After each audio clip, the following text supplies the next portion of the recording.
tick, boom. Hey everybody, how you doing? Welcome to What Up Clegg. This is part 2 of portable solar panel projects. I don't know if you've seen part 1. Part 1 is where I talked about the different types of solar panels. This here, I'm going to be talking about solar panel controllers and what they do. So without further ado, let's get into this and go learn something. What does a solar controller do? A solar controller does many different things. We'll start with the solar panel side of it. So as I mentioned in part 1, solar panels, they put out the different voltage. They'll put out 18 volts, 20 volts, 24 volts, so on. You cannot put that high voltage into a 12-volt battery or a 12-volt powered device. It'll blow them out. So what a solar controller will do is it'll take that power from the solar panel and it'll regulate it down to 12 volts so you can charge your battery and power your device.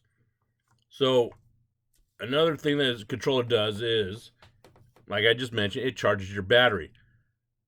But all different types of batteries, they require a different way of charging. Otherwise, you can mess up the battery. For example, lithium-ion batteries, they require a different charging method than like a lead-acid battery or something like that. Also, a controller will shut off and stop charging the battery when the battery is full. So you have to make sure that you program the right battery into your controller.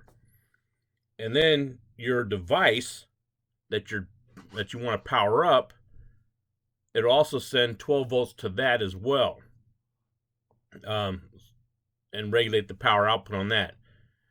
Now, the solar controllers, some you can program out of it, some will have that built into it. You can't program that, but when the sun goes down and the panel is no longer seeing the sun, it will have a power output. So it will put power out to your device, like a light bulb. So when the sun goes down, solar doesn't see the panels don't see light anymore. It's not generating power anymore. It'll automatically turn on your lights. And then when the sun pops up, the panels will sense the sun, and then it shuts the lights off. So that makes it really convenient. You don't have to worry about hitting switches. The lights will come on and off automatically with the sun. So that's the solar controller. If you have any questions on it, by all means, throw it down there in the comments section, and we'll help you out the best we can. So in this video, I'm mostly going to go over 12-volt solar controllers. I go over 12-volt solar controllers because they are the most popular. Hands down, there's more devices running off 12 volts than any other voltage out there.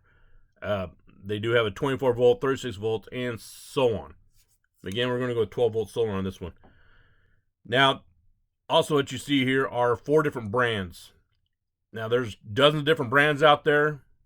I have not used them all. I've only used a few, like the ones you see here. I've used these ones here. I choose a brand by how good the tech support is. You'll be doing programming of it, especially when you try to program the battery, and you run into a problem. It's always nice to know that there's somebody out there that you could talk to and basically help you work it out in the program. As well as the instruction manuals are nice and well written. Now, if you have a brand out there that you've used and you like it, by all means, put it in the comments section, share it with us. We'll be greatly appreciative of it. The brand that I use the most is the Renogy. It's been very, very reliable for me. The operation has been very successful with my projects working with it. And it's also very inexpensive. So the Grape Solar is one of the higher end brands. Those are one of the more expensive ones. You get those at like Granger and stuff like that. Victron Energy and Schumacher, those are also pretty good brands. I've had pretty good luck with them. Now, if you notice, the Schumacher, it has a different style connection on it. It has a 2-pin plug on it, where the other ones are screw-down type connections. So that's something to take into consideration when you're hooking up your system. So to pick out the right controller, you have to know the right amount of amperage that you're going to be drawing from the system, from the controller. And in this slide here, I'll show you how to figure that out, how to figure the amp load that you want. So a lot of the devices out there, such as a light, they'll give you how much watts they are, the amount of watts. They don't really give you the amp draw, they give you the watts. So to figure out the amp draw, you take the watts and you divide it by the volts that are going to it. So if I have some examples here, so if you have a 10 watt lights that draw 10 watts, and it's a 12 volt system, you do the watts divided by the voltage. So that'd be 10 divided by 12, which would be 0.834 amps. So you get a control that has at least 1 amp. And then 6 watts, 6 divided by 12 is 0.5 amps. And then 210 watts divided by 12 is 17.5 amps. You also have to take into consideration how many lights you're going to use. So if you're going to use the 10 watt lights and you're going to get 5 of them, that means you're going to be drawing 50 watts.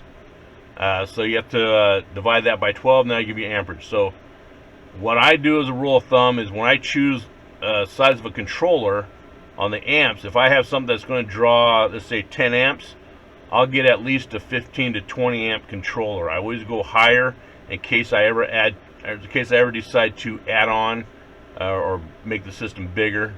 So something to take into consideration. If you have any questions on this, throw it down there in the comments section and we'll help you the best we can. Here's a quick diagram on how the controllers are installed and how they're hooked up. Some controllers will have an external control module that you can mount somewhere else, so you don't have to have the solar controller itself out visible. As you can see in this picture here, top left hand corner, you'll see the control module. You see where it's plugged into the solar controller right there in the RS-232 port. You can also see where the solar panel is plugged into the controller. You see where the battery is connected to the controller. And you can see where the light or the load is connected to the controller. For the battery, for the power wires going to the battery, I would recommend using at least a 14 gauge, maybe a 12 gauge at least, but I'd use at least a 14 gauge. Therefore, you get a good flow of energy to it. And if you ever decide to upgrade, you can also do that as well. To the far right, you see where there's a USB port where you can plug your cell phone in or any other electrical device. So real simple, real easy, not complicated to install whatsoever. If you have any questions on it, again, shoot it down there in the comments section and we'll help you out. Alright everybody, that concludes my video on solar panel controllers. If you want to learn about the solar panels, you can watch my part 1. And for the batteries, you can watch my part 3. If you have any questions, put them down there in the comment section and we'll help you out. If this video was helpful for you, please hit the like and subscribe button. If it wasn't helpful for you, hit the like and subscribe anyway, just so you can make fun of all my other videos. Alright everybody, thank you for watching.